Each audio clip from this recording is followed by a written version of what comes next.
Hey everyone, how's it going? My name is Matt Jarbo. Welcome back to Patio Commentary. And today we're going to be talking about a movie that we're very lucky to have. I'm just going to say it. I'm going to start off by saying that Predator, Killer of Killers. This is one that kind of came out of nowhere, it feels like. I mean, sure, we got the trailer a couple months ago, but the idea that there was a secret, and this is true, a secretively made Predator movie that was animated, feature length, and coming to Hulu. Oh, and by the way, completely like uncensored. You know what I mean? Like, it's violent. Oh, lordy, it is violent. And it's coming to us from Dan Trachtenberg, the writer and director of Prey and the upcoming Predator Badlands. This guy is all in, balls deep on the Predator franchise right now. And I'm not going to lie when I say this, it's kind of in like the best place it's been in a while. Now, I will admit, I haven't seen the 2018 movie The Predator. Everyone tells me it's bad. I'm going to go through all of those films leading up to the release of the new film. But still, this is one that I was really, really, really excited for based on the trailer. An animated Predator film that is so unique. And the fact that it was done using Unreal Engine 5. Now, I'm a person out there who loves to see where the future of technology is going and very much loved what they did with this particular story because it really does showcase what UE5 can accomplish with competent animators and storytellers at the helm. But it also really can allow for some of these franchises to get like just kind of expanded upon in a way that probably isn't going to absolutely break the bank. Now, I don't know what the budget of this movie was. I don't think we'll ever really know the budget of this movie. All we really know is that it was made in secret.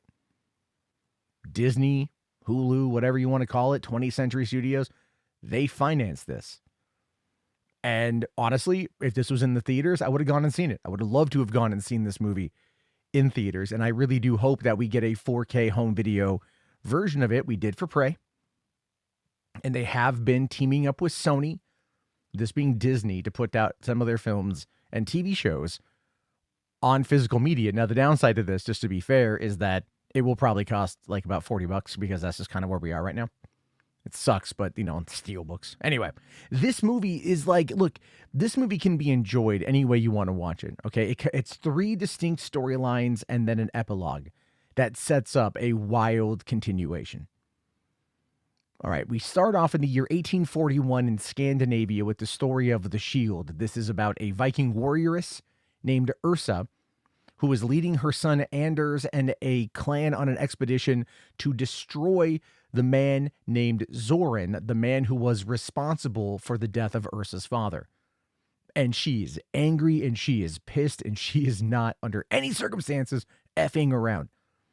The action scene when they attack the compound and whatever is just, it's visceral. She goes in there with dual shields.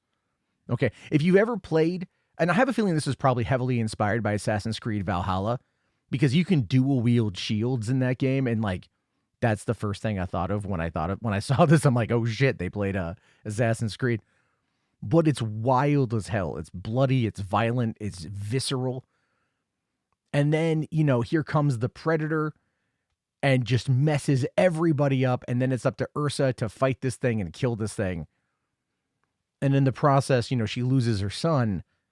And you're like, oh, wow, like, you know, kind of like anger, right? Well, you know, it's one of those things where like anger will put you down this path.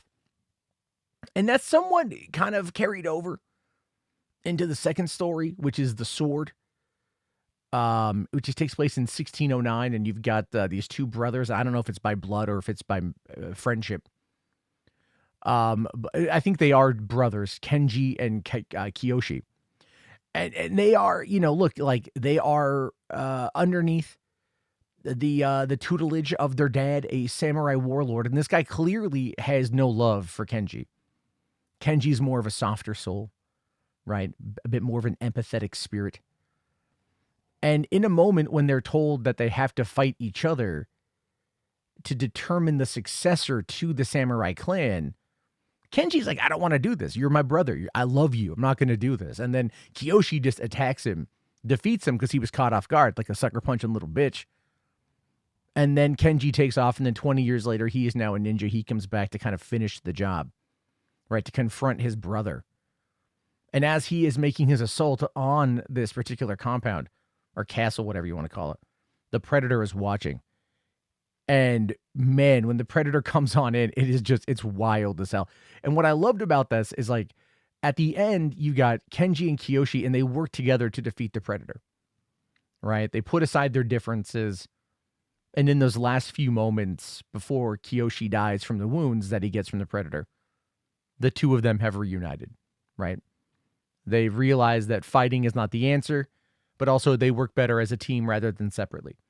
And there's lessons there. There's moral lessons there, even with the shield and with Ursa's story. Then we get over to the Bullet. And the Bullet takes place in 1941 with U.S. Navy, captain, pilot, really, he's not a captain, he's a pilot, John Torres. And he wants to be a pilot. And he's got a little dingy-ass plane called the Bullet. And when you've got the commander, Captain Vandy, sending out the planes to go and fight the Japanese during the Battle of the Atlantic. I don't know if it's the Japanese or no, it's the Germans. It's the Germans. My bad. This is when they find that there is a Predator ship hunting them, and Torres realizes this, and then he goes out there to try to save everybody, to warn them. But in the process, everyone dies, as kind of has been the case for all of these stories. And then he uses his cunning ability to be able to, like, take out the Predator. And then we find out, I think maybe like a year later or something like that, a Predator ship shows up and kidnaps him. And we've already seen that Ursa and Kenji have also been kidnapped, and now they go to the Predator homeworld, right? Was it Euga Prime? Is that what it's called? And they go there, and like the Predator in charge is like, fight to the death, and then the one of you who lives will face me. And then what we get is this like epic sequence where like Ursa is angry, and she's a blunt instrument, and Kenji is more of a surgical strike type person. He's a surgical instrument, and Torres is kind of the heart.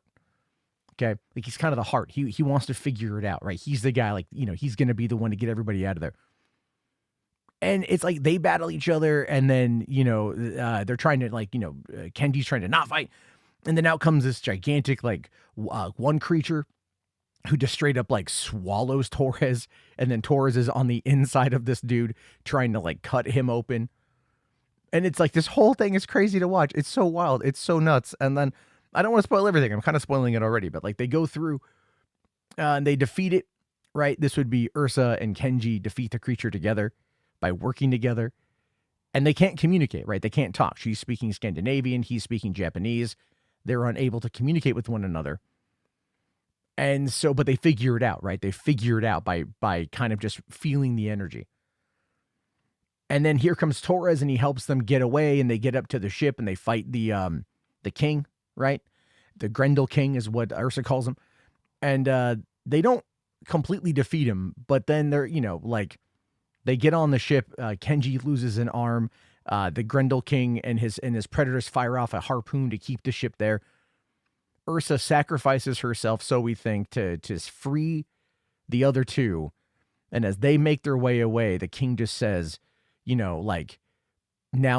we hunt. And all of these Predator ships are going after them, right? And that's where it ends. Like, oh my God, it's so fucking amazing. Because it ends and you're like, no, I want more. I want to see what happens next. I have now grown to care for these characters. And these characters each got, 20 minutes, right? Maybe like a half hour, if that, not even that. Like 20 minutes to just like get to know them on a personality level, and to understand their anger, and to understand their motivations, and then to empathize with them on many ways. And it's actually one of the things that Dan Trachtenberg really wanted to do with this, is he wanted to like emphasize why these characters deserve empathy, why you're going to grow to like them. And that's kind of the whole point. Now I'm like, give me more, man. Bring on, Predator, Killer of Killers, number 2. And because there's that little thing at the end there where we find out that Naru, from Prey, she's also been captured. Oh, and Ursa's also back in like some kind of cryo freezing type situation. So obviously, all of the killer of killers, those who have killed the Predator, have now been put into this kind of cryostasis, and we're going to hopefully see more of that down the road, like an Avengers Endgame type situation of humans that are able to kill predators, then fighting. Like, are we going to get Adrian Brody from Predators? Are we going to get Dutch? Are we going to get I forget Danny Glover's name from Predator 2? Like, what are we going to get out of all of this? Are we going to get the characters from AVP? Probably not. Probably not. Probably not. But we should. I believe that we should. Okay. Because AVP, those movies matter. Okay. I'm just going to say it. You may not like it, but it's true. At the end of the day, man, I fucking love this movie. I loved it. I thought it was amazing. I was like enjoying it completely. From start to finish. Like, so much so that I want to watch it again. I can't wait to watch it again. But as always, I'm curious to know your thoughts, your opinions. Did you watch it? Did you like it? Let me know in the comment section. I'll talk to you guys later. Thanks again for listening. Have yourself a great day, and peace out.